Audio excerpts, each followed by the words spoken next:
Draft revisi rancangan undang-undang penyiaran mendapatkan sorotan serta kritik, terutama dari para pegiat jurnalistik. Sejumlah pasal dalam revisi kedua Undang-Undang Nomor 32 Tahun 2002 yang telah berusia 20-an tahun tersebut dinilai bisa menjadi pintu masuk bagi upaya pembungkaman terhadap pers. Kita akan membahasnya dengan anggota Dewan Pers Toto Suryanto dan anggota Komisi 1 DPR RI Bobi Adityo Rizaldi melalui sambungan virtual. Selamat pagi Pak Toto, selamat pagi Pak Bobi. Yes. Baik, sudah tersambung bersama kami di studio Pak Toto, Pak Bobi. Suaranya nggak kedengaran ya? Oh, udah. Baik, Pak Toto sudah tersambung ya? Mas Jason, Pak Toto. Ya, kami sudah mendengar suaranya Pak Bobi. Pak Toto apakah sudah tersambung? Pak Toto boleh di-unmute mungkin suaranya?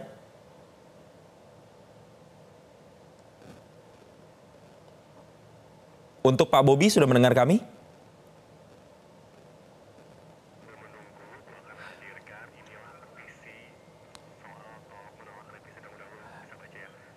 Baik, pemirsa, sembari kita menunggu perbaikan jalur komunikasi kami bersama dengan narasumber, kami tayangkan kembali pemirsa, inilah sejumlah petisi terkait dengan Dewan Pers dan juga sejumlah stakeholder terkait termasuk juga asosiasi jurnalis yang menolak revisi Undang-Undang Penyiaran yang saat ini memang dibahas di Balik DPR RI yang dianggap oleh sejumlah pihak mengancam kebebasan pers dan membuat KPI ini mematikan kreativitas, banyak yang mengatakan. Baik, kami coba lagi hubungi Pak Toto. Pak Bobi sudah mendengar suara kami di studio? Iya, ya, dengar Mas Jason, terdengar. Baik, baik, terima kasih. Bapak-bapak telah bergabung. Saya mungkin mau ke Pak Toto terlebih dahulu. Pak Toto, ketika Dewan Pers dan juga asosiasi jurnalis ini dari berbagai badan kemudian sudah menyatakan kritik atau keberatan dan bahkan menolak terkait dengan draft RUU penyiaran ini, pasal atau poin mana yang kemudian membuat draft RUU ini harus ditolak? Iya, sebetulnya kalau kita baca, ya tidak hanya pasal yang ini ya, tapi secara keseluruhan sebetulnya ini ada yang mendasar yang mesti dilakukan perbaikan ya. Kalau kita masuk ke pasal per pasal, saya kira beberapa pasal 50, 50B dan lain-lain itu ada beberapa memang yang langsung menohok teman-teman pers, kira-kira begitulah. Karena itu langsung menyebutnya adalah ini akan mengganggu atau bahkan membungkam kebebasan pers. Nah, tapi secara umum sebetulnya Mas Jason, bahwa draft ini sepertinya perlu ditambahi dengan jalur komunikasi yang baik, ya. Jalur koordinasi yang baik termasuk pemahaman terhadap apa yang memang menjadi dasar dari kehidupan pers kita di tanah air ini. Maksud saya adalah draft ini seperti muncul tiba-tiba. Ini kami ini di Dewan Pers baru mendapatkan ini kira-kira seminggu terakhir ini barangkali. Setelah rame-rame itu baru kami baca apa benar ini draft ini muncul dari balik. Gitu. Itu satu hal ya. Saya pikir itu sebuah aturan yang demikian besar dan berdampak kepada kehidupan masyarakat secara luas. Ini harus diikuti dengan proses yang benar. Khususnya menyangkut bagaimana berkomunikasi dengan stakeholder yang akan terkena. Kehidupan pers kita itu kan diatur dengan Undang-Undang Pers, Undang-Undang Nomor 40 Tahun 1999, yang dengan tegas itu adalah undang-undang mengatur independensi. Maka undang-undang itu tidak ada turunannya. Ya. Kemudian di dalam undang-undang itu memberikan kewenangan kepada Dewan Pers yang disusun oleh masyarakat pers itu sendiri, karena Dewan Pers terdiri dari 11 konstituen, ya, baik itu organisasi pers maupun asosiasi perusahaan pers, maka dengan prinsip swadiri, ya, maka semuanya harus diatur bersama-sama dengan masyarakat pers itu. Jadi seperti Dewan Pers ini ketika kemarin mau menyampaikan pernyataan, itu kami berkumpul dulu dengan 11 konstituen yang ada. Ya, konstituen itu di antara mereka itu banyak juga yang akan menjadi objek dari undang-undang ini nantinya. Misalkan asosiasi televisi, baik itu nasional, lokal, dan lain-lain. Nah, bahkan radio yang berhimpun di dalam organisasi PRSSMI itu juga langsung menyampaikan catatan tersendiri bahwa ada beberapa pasal larangan yang sekarang memang belum secara tegas ini mau diteruskan apa tidak. Tetapi sekurang-kurangnya ketika sesuatu dituliskan itu akan menimbulkan prasangka. Apakah ini kesengajaan untuk menyampaikan sesuatu yang bisa membuat keguncangan juga dalam kehidupan pers? Ini saya sebut kalau ini diterapkan, aturan ini kemudian disahkan, ya, undang-undang ini disetujui oleh DPR dan pemerintah, maka ini akan menjadi satu kemunduran, ya, kemunduran di dalam kehidupan pers kita, kemunduran di dalam kehidupan demokrasi. Saya kira itu. Baik, Pak Toto, saya mau tegaskan lagi, artinya prasangka yang dimiliki oleh Dewan Pers tadi adalah berkaitan dengan adanya potensi pembungkaman begitu terhadap kebebasan pers, begitu Pak? Ya, prasangka tadi kan karena datangnya ujuk-ujuk dan dituliskan itu seperti gini, seperti DPR itu tidak memahami undang-undang pers. Ya. Kemudian menuliskan sesuatu yang sudah jelas bertentangan. Dan yang pasti dengan berbagai aturan yang ada dalam, saya baca ini Mas, saya sedang pahami terus undang-undang ini, draft ini, ternyata isinya luar biasa, sangat kompleks dan ada poin misalnya bagaimana KPI nanti bisa memberikan rekomendasi kepada pemerintah untuk mencabut IPP misalkan. Ya kan, izin penyelenggaraan penyiaran itu semacam siup lagi seperti zaman dulu ya. Nah, ini contoh aja. Tapi di luar itu ya betul hakikat dari jurnalistik itu salah satu yang tertinggi kastanya kan jurnalistik itu adalah investigasi. Baik, sebelum kita bahas lebih lanjut soal pasal terkait dengan larangan tayangan investigasi, saya mau ke Pak Bobi. Pak Bobi, secara garis besar, Dewan Pers dan juga Asosiasi Jurnalistik ini menolak draft RUU tersebut karena dianggap ini ada potensi untuk membungkam kebebasan pers. Bagaimana kemudian DPR RI merespon terkait dengan kritik-kritik ini, Pak Bobi? Ya, terima kasih Mas Jason, Pak Toto. Jadi pertama kali saya justru mengucapkan terima kasih dan apresiasinya. Saya juga jadi kaget-kaget juga, oh ternyata begini ya responnya. Tentunya pasti kita tidak ingin adanya istilah-istilah pembungkaman ataupun hal-hal yang sudah diatur dengan undang-undang kita langgar. Karena kan untuk kemerdekaan, memastikan kemerdekaan pers nasional itu kan memang sudah ada undang-undangnya dan itulah tugas daripada stakeholder. Tapi saya ingin menyampaikan sedikit ya, mungkin dua hal ini menjadi polemik dan mungkin saya juga mohon maaf kalau ini menimbulkan misinterpretasi. Pertama soal sengketa kelembagaan. Nah, ini sebenarnya tidak ada yang baru. Dari Undang-Undang Pers itu kan dibuat tahun 99. Sedangkan Undang-Undang Penyiaran itu tahun 2002. Nah, di tahun 2002 itu muncullah namanya KPI. Nah, dari tahun 99-2002 kita pun juga tidak pernah menduga adanya kegiatan penyiaran ataupun juga jurnalistik yang ada formatnya itu menggunakan frekuensi telekomunikasi tetapi kegiatannya bentuknya siaran. Nah, di dalam Undang-Undang tahun 2002 itu kan di situ sudah jelas bahwa TV dan radio itu adalah badan hukumnya lembaga penyiaran, bukan perusahaan pers. Sehingga semua isi penyiarannya di dalamnya itu adalah wewenang KPI yang tunduk pada namanya P3SPS. Nah, lantas isi berita TV dan radio itu memang karya jurnalistik, tapi bukan pers. Jadi kan dalam pers nasional menurut Undang-Undang Pers itu adalah perusahaan pers Indonesia dan lembaga penyiaran bukan perusahaan pers. Nah, ini tidak ada yang baru dari tahun 2002 sampai sekarang. Jadi bukan ada sengketa ini kok berpindah. Kenapa lembaga penyiaran ini ada di KPI, dari dulu memang begitu. Nah, terkait soal adanya polemik, jadi pertama itu dulu ya. Kita masuk dari sisi kelembagaan industri pers dengan kelembagaan industri penyiaran itu memang dua kamar yang berbeda dan ini tidak ada perubahan dari undang-undang sebelumnya. Nah, lantas terkait dengan kenapa ada larangan di situ, tapi ini masukan yang bagus, kami akan pasti akan mengelaborasinya karena ini kan dari balik nanti akan balik ke komisi dan komisi pun harus disepakati dulu oleh seluruh fraksi. Kalau merupakan inisiatif DPR itu masuk ke balik kita semuanya harus setuju. Tapi setelah menjadi pembahasan bersama masyarakat nanti ada aspirasi dari publik kan pasti masuk. Ini nanti masing-masing partai mungkin bisa berbeda pendapatnya. Tapi saya dari Partai Golkar pasti ingin memastikan kemerdekaan pers dan kode etik jurnalistik itu harus diaplikasikan dalam sektor penyiaran ini. Nah, terkait ada larangan di situ yang katanya pasal 56 ya. Saya jadi itu kan sudah ada presidennya bahwa KPI dan juga Dewan Pers waktu itu memberikan sanksi kepada salah satu tayangan investigasi kriminal.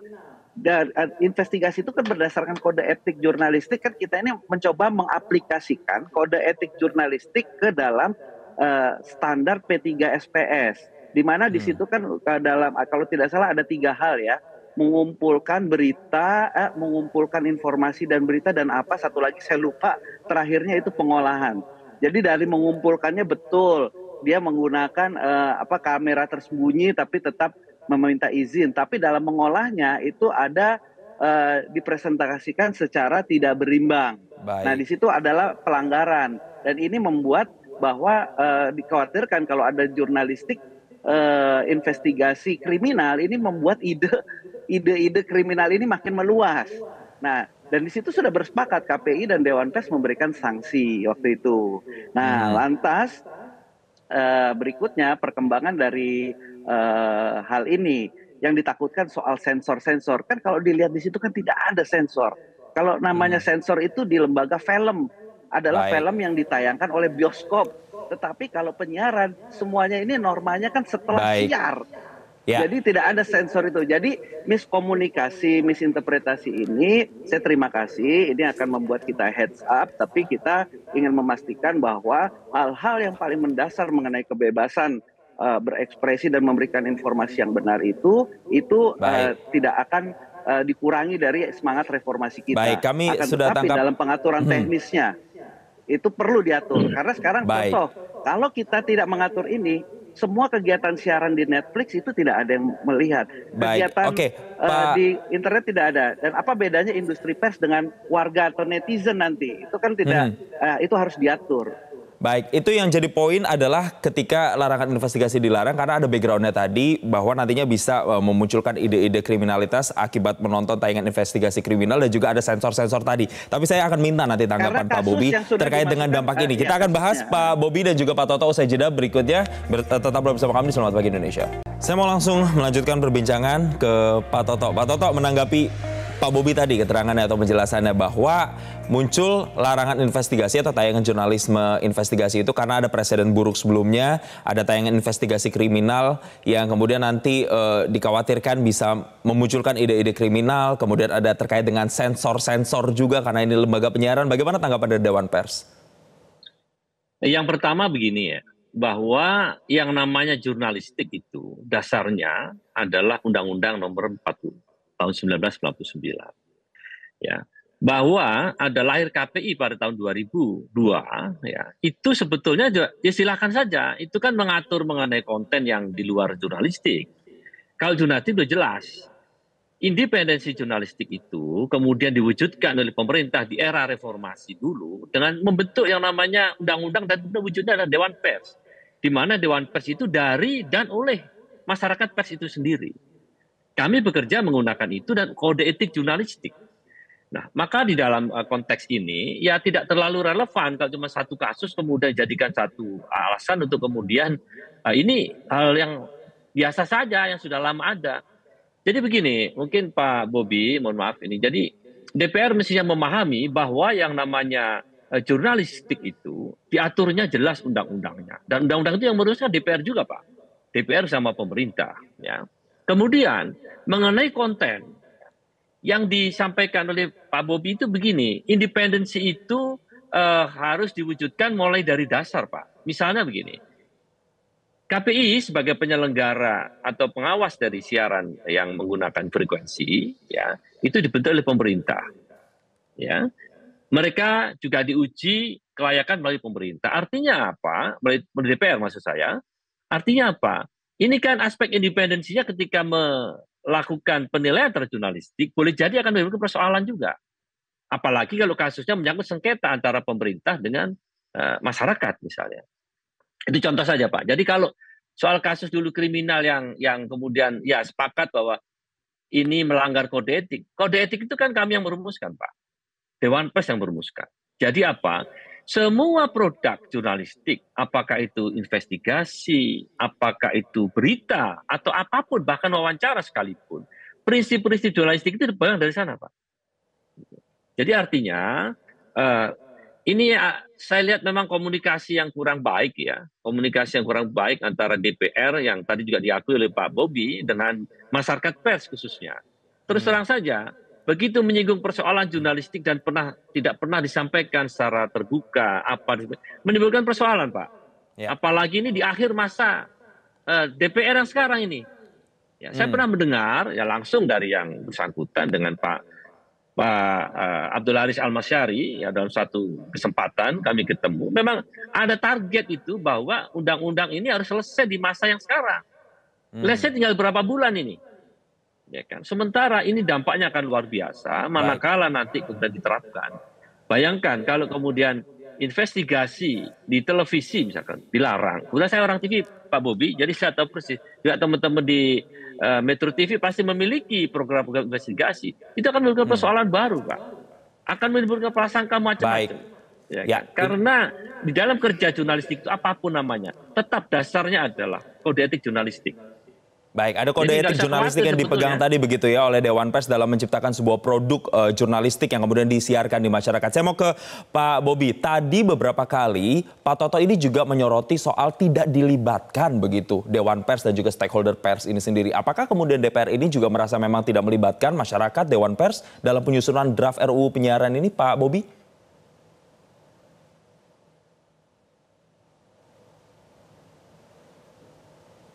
Pak Bobi, boleh di-unmute audionya? Oh ya, Mas Jason, terima kasih. Jadi di dalam membuat undang-undang itu saya rasa sudah diketahui semua oleh publik tahapan-tahapannya, mulai dari naskah akademis dan juga penyusunannya dan penyusunannya. Nah, ini kan memang belum dibuka untuk disusun bersama publik. Ini adalah inisiatif yang penyusunannya itu disampaikan ke Balek. Nanti setelah ini disetujui menjadi rancangan undang-undang, ini akan dipanjakan. Nah, dipanja itu nanti akan mengundang seluruh stakeholder. Jadi jangan sampai ada resistensi sebelum ini dibuka ke publik. Saya juga sebenarnya tidak ingin menanggapi bahwa ini kan masih dalam proses penyusunan.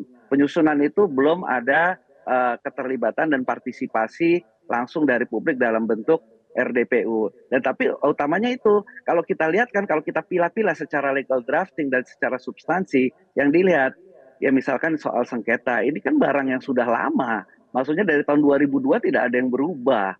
Soal KPI P3SPS dengan bagaimana kamar dengan Dewan Pers. Justru dengan adanya Undang-Undang Ciptaker yang melihat adanya kebutuhan untuk mengatur penyiaran di ranah digital, inilah kita mencoba untuk membuat suatu undang-undang. Memang paling idealnya itu undang-undang penyiaran ini langsung direvisi bersama undang-undang penyiaran juga dengan undang-undang pers. Di dalam undang-undang pers itu sendiri, saya juga masukkan di kami ya, mana pasal yang secara rinci mengatur mengenai kode etik jurnalistik.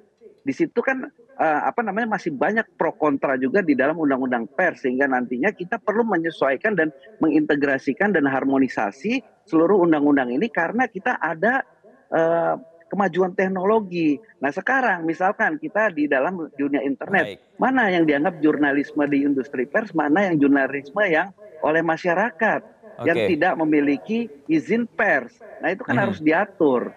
Jangan sampai nanti timbul konsultan-konsultan di luar untuk men-take down itu. Yang penting ada konsultan membuat 10.000 laporan untuk menjadi take down. Nah kan nggak bisa gitu, negara harus punya instrumen.